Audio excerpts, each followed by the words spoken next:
Assalamualaikum warahmatullahi wabarakatuh. Saya Putri Chandra Priliani dengan nomor NIM 21081060036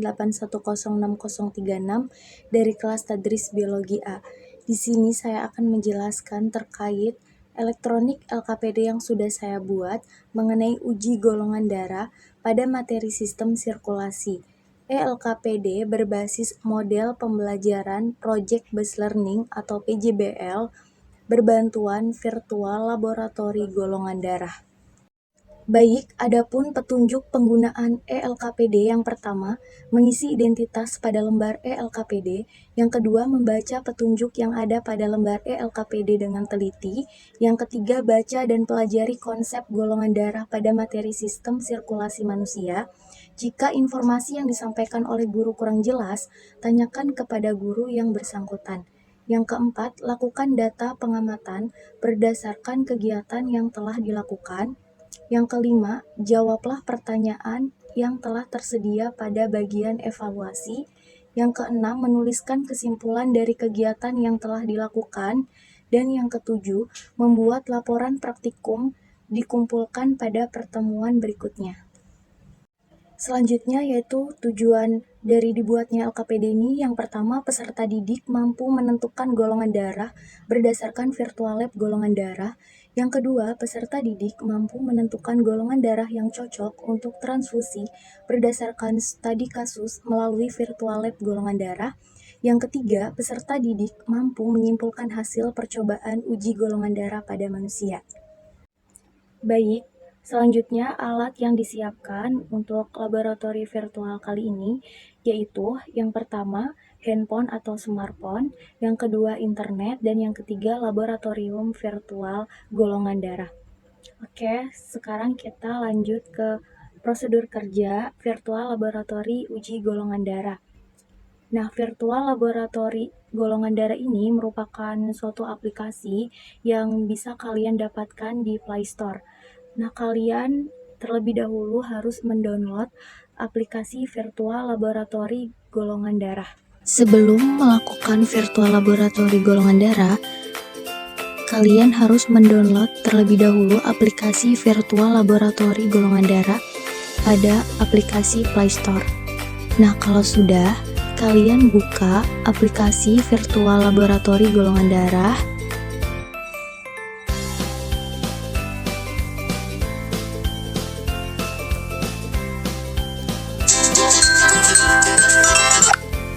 Nah, ini merupakan halaman awal virtual laboratori golongan darah.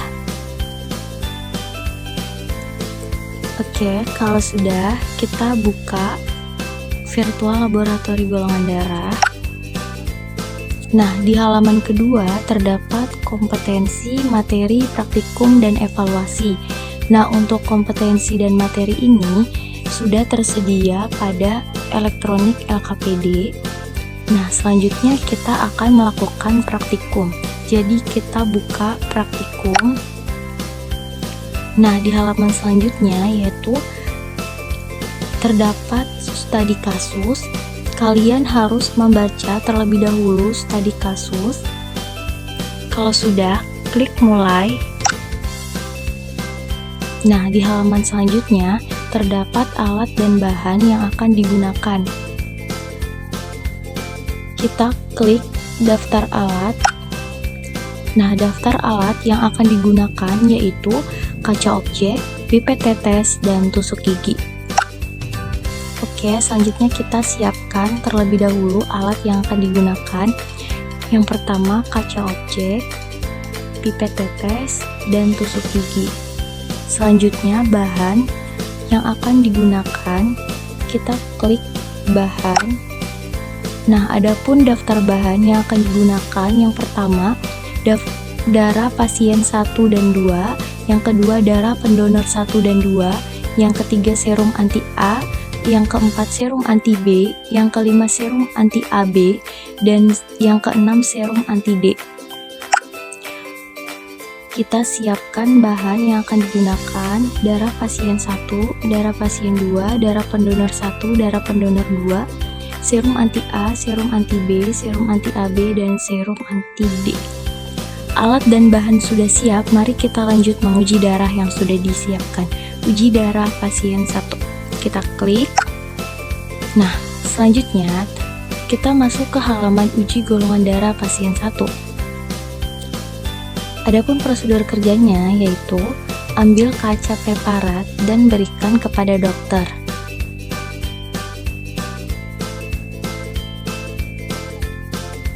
Oke, selanjutnya ambil pipet tetes dan tarik ke tempat darah pasien 1 untuk mengambil darah pasien 1.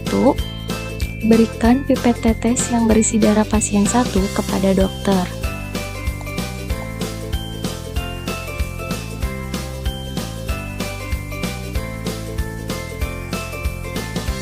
Selanjutnya, ambil serum anti-A dan berikan kepada dokter. Ambil serum anti-B dan berikan kepada dokter.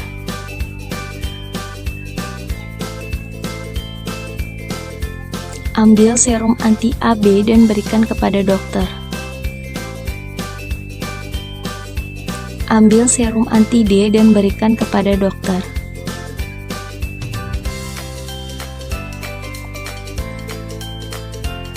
Lalu ambil tusuk gigi dan berikan kepada dokter, ambil satu persatu.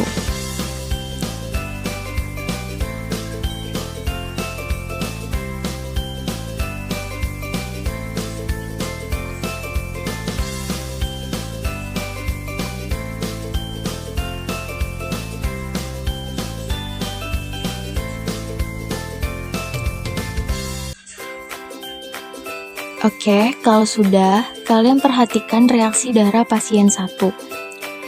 Kalian amati baik-baik, reaksi darah pasien 1 ini apakah menggumpal atau tidak menggumpal. Selanjutnya kalian masukkan hasil uji darah. Nah, di sini tertera input hasil uji darah pasien 1. Apakah menggumpal atau tidak menggumpal, silakan kalian isi. Selanjutnya, kalau sudah, simpan dan lanjut uji darah pasien 2. Kita klik di halaman selanjutnya yaitu uji golongan darah pasien 2. Adapun prosedur kerjanya yaitu pertama, ambil kaca preparat dan berikan kepada dokter.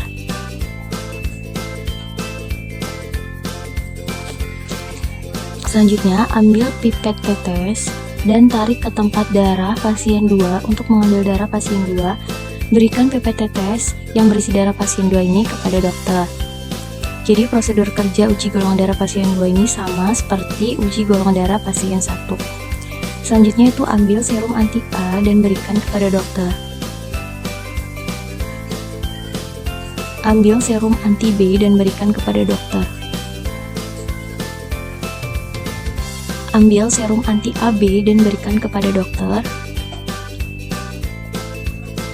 Ambil serum anti-D dan berikan kepada dokter.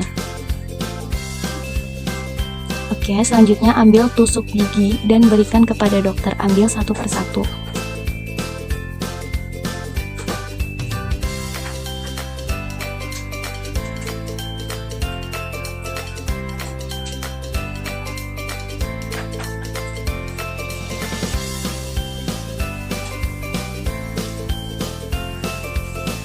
Nah, kalau sudah, kalian perhatikan reaksi darah pasien 2, kalian amati baik-baik apakah menggumpal atau tidak menggumpal, lalu kalian masukkan hasil uji darah.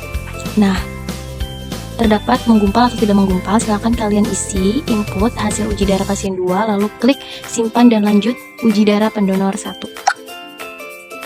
Nah, di halaman selanjutnya yaitu uji golongan darah pendonor 1. Prosedurnya sama seperti uji golongan darah pasien 1 dan 2. Yang pertama, ambil kaca preparat dan berikan kepada dokter.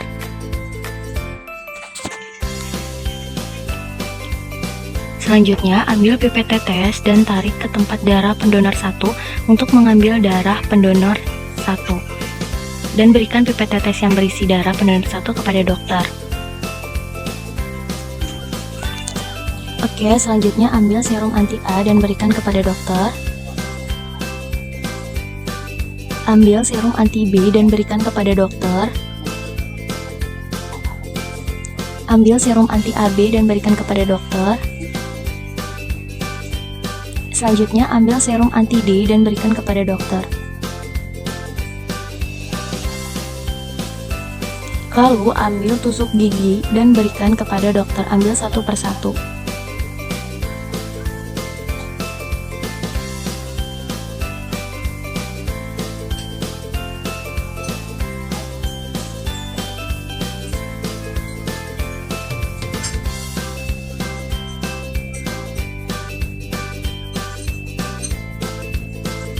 Nah, kalau sudah, perhatikan reaksi darah pendonor 1. Amati baik-baik apakah menggumpal atau tidak menggumpal. Lalu kalian klik masukkan hasil uji darah. Nah, ini ada input hasil uji darah pendonor 1, sama seperti uji golongan darah pasien 1 dan 2. Kalian isi hasilnya dan kemudian simpan dan lanjut di halaman selanjutnya, yaitu uji golongan darah pendonor 2. Prosedur kerjanya sama seperti uji golongan darah pasien 1 dan 2 dan pendonor 1. Yang pertama itu ambil kaca preparat dan berikan kepada dokter. Selanjutnya ambil pipet tetes dan tarik ke tempat darah pendonor 2 untuk mengambil darah pendonor 2. Berikan pipet tetes yang berisi darah pendonor 2 kepada dokter.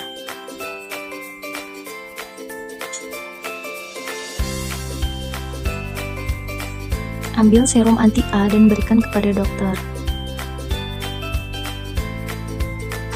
Ambil serum anti-B dan berikan kepada dokter. Ambil serum anti-AB dan berikan kepada dokter.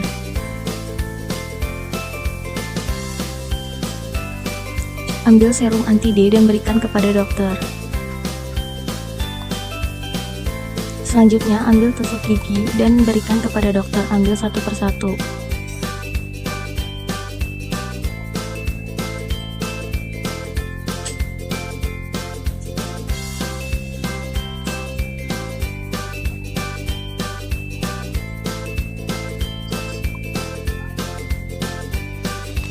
Nah, kalau sudah, perhatikan reaksi darah pendonor 2. Kalian amati apakah menggumpal atau tidak menggumpal, lalu klik masukkan hasil uji darah. Nah, input hasil uji darah pendonor 2, silakan kalian isi, lalu simpan dan lanjut tentukan golongan darah dan kecocokan pendonor. Nah, di halaman ini yaitu tentukan golongan darah dan kecocokan pendonor. Nah, kalian isi hasil pengamatan yang sudah kalian lakukan dengan keterangan plus menggumpal dan min tidak menggumpal. Kalian isi, lalu kalian pilih darahnya, golongan darah apa selanjutnya. Di sini ada kecocokan pendonor. Nah, pasien 1 itu cocoknya dengan pendonor nomor 1 atau 2. Silakan kalian isi, kemudian klik lanjut. Setelah kalian melakukan praktikum uji golongan darah, selanjutnya kalian melakukan evaluasi. Nah, kalian klik evaluasi. Nah, evaluasi, klik tombol untuk memilih jawaban. Mulai. Jadi, di evaluasi ini terdapat 4 soal evaluasi. Silakan kalian jawab. Nah, setelah kalian melakukan praktikum uji golongan darah dan melakukan evaluasi, silakan kalian buat kesimpulan mengenai praktikum uji golongan darah yang sudah kalian lakukan menggunakan virtual laboratori golongan darah. Kemudian kalian buat laporan praktikum dan dikumpulkan pada pertemuan berikutnya. Sekian yang dapat saya sampaikan. Kurang lebihnya saya mohon maaf. Semoga video ini bermanfaat. Terima kasih. Wassalamualaikum warahmatullahi wabarakatuh.